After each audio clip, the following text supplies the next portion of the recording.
வணக்கம். தடத்தின் மதிய நேர செய்திகளுடன் இணைந்து கொள்கிறீர்கள். விரிவான செய்திகளுக்கு செல்லும் முன் முதலில் தலைப்புச் செய்திகள்.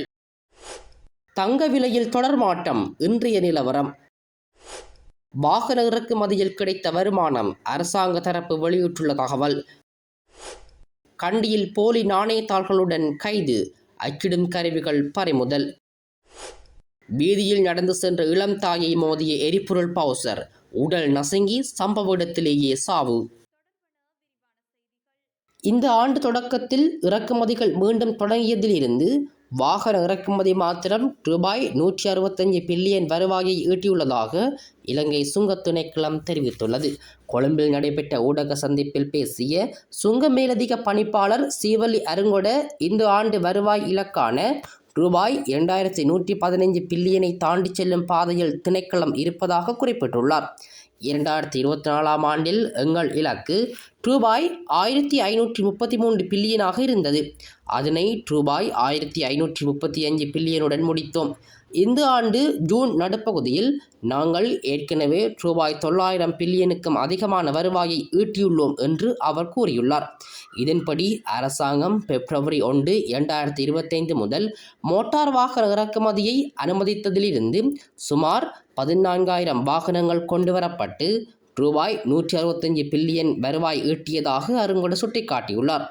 இதேவேளை இந்த எண்ணிக்கை ஆண்டு இறுதிக்குள் ரூபாய் 450 பில்லியனை எட்டும் என எதிர்பார்ப்பதாக அவர் மேலும் குறிப்பிட்டுள்ளார். இலங்கையில் கடந்த சில மாதங்களாக தங்கத்தின் விலையானது சற்று ஏற்ற இறக்கத்துடன் காணப்படுகின்றது. அந்த வகையில் கடந்த சில தினங்களாக தொடர்ச்சியாக அதிகரித்த தங்க விலையானது இன்று சற்று குறைவடைந்துள்ளது. இன்றைய நிலவரத்தின்படி ஒரு அவுன்ஸ் தங்கத்தின் விலையானது 10,10,672 ரூபாவாக காணப்படுகிறது. அத்தோடு 24 கேரட் தங்க கிராம் 35,660 ரூபாவாக பதிவாகியுள்ள நிலையில் 24 கேரட் தங்க பவுன் 2,75,250 ரூபாவாக பதிவாகியுள்ளது. 22 கேரட் தங்க கிராம் 32,690 ரூபாவாக புத்தளம் பாலாவி கற்பட்டி வீதியில் நேற்றிரவு இடம்பெற்ற வாகன விபத்தில் இளம் குடும்ப பெண் ஒருவர் பரிதாபமாக உயிரிழந்துள்ளார். பாலாவி பகுதியைச் சேர்ந்த 40 வயதுடைய அபுதாலி பாத்திமா ரிசானா என்னும் ஒரு பிள்ளையின் தாயே விபத்தில் உயிரிழந்துள்ளார்.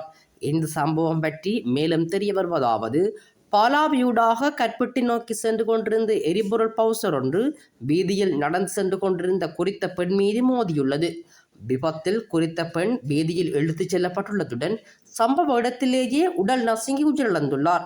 இந்த விபத்துடன் தொடர்புடைய வாகன சாரதி போலீசாரால் கைது செய்யப்பட்டுள்ளார். உயிரிழந்துள்ள பெண்ணின் ஜனாசா புத்தளம் தள வைத்தியசாலையின் பிரேத அறையில் வைக்கப்பட்டுள்ளது. சம்பவம் தொடர்பில் புத்தளம் பகுதிக்கு பொறுப்பான திடீர் மரண விசாரணை அதிகாரி தேசமாஞ்ச பதூர்தீன் முகமது ஹிஷாம் சம்பவ இடத்திலும் வைத்தியசாலையிலும் மரண விசாரணைகளை நடத்தினார். விபத்து சம்பவம் தொடர்பில் புத்தளம் தலைமையக போலீசார் மேலதிக விசாரணைகளை மேற்கொண்டு வருகின்றமை குறிப்பிடத்தக்கது. போலி நாணயத்தாள்களுடன் கண்டி உடுவாவியைச் சேர்ந்த 32 வயதுடைய ஒருவர் நேற்றைய தினம் கதரலியத்த போலீசாரால் கைது செய்யப்பட்டார். சந்தேக நபர் ஒரு கடையில் ரூபாய் 5,000 போலி நோட்டை பயன்படுத்த முயன்றதை அடுத்து கைது செய்யப்பட்டார். அவரிடமிருந்து ரூபாய் 5,000, 500, 100 ஆகிய நோட்டுகளின் போலி பதிப்புகள் கைப்பற்றப்பட்டன. அத்துடன் அவரது வீட்டில் நடத்தப்பட்ட சோதனையில் 50, 100, 500 மற்றும் 5,000 ரூபாய்க்கான போலி நாணய அச்சுத்தாள்கள் கைப்பற்றப்பட்டன. மேலும் கலகதராவில் உள்ள அச்சிடுமிடத்திலிருந்து கணினி பிரிண்டர் உள்ளிட்ட கருவிகள் பறிமுதல் செய்யப்பட்டுள்ளன. விசாரணைகள் தொடர்ந்து நடைபெற்று வருகின்றது என கதரலியத்த போலீசார் தெரிவித்துள்ளனர். தங்க விலையில் தொடர் மாற்றம், இன்றைய நிலவரம். வாகன இறக்குமதியில் கிடைத்த வருமானம், அரசாங்க தரப்பு வெளியிட்டுள்ள தகவல். கண்டியில் போலி நாணயத்தாள்களுடன் கைது, அச்சிடும் கருவிகள் பறிமுதல். வீதியில் நடந்து சென்ற இளம் தாயை மோதிய எரிபொருள் பவுசர், உடல் நசுங்கி சம்பவ இடத்திலேயே சாவு.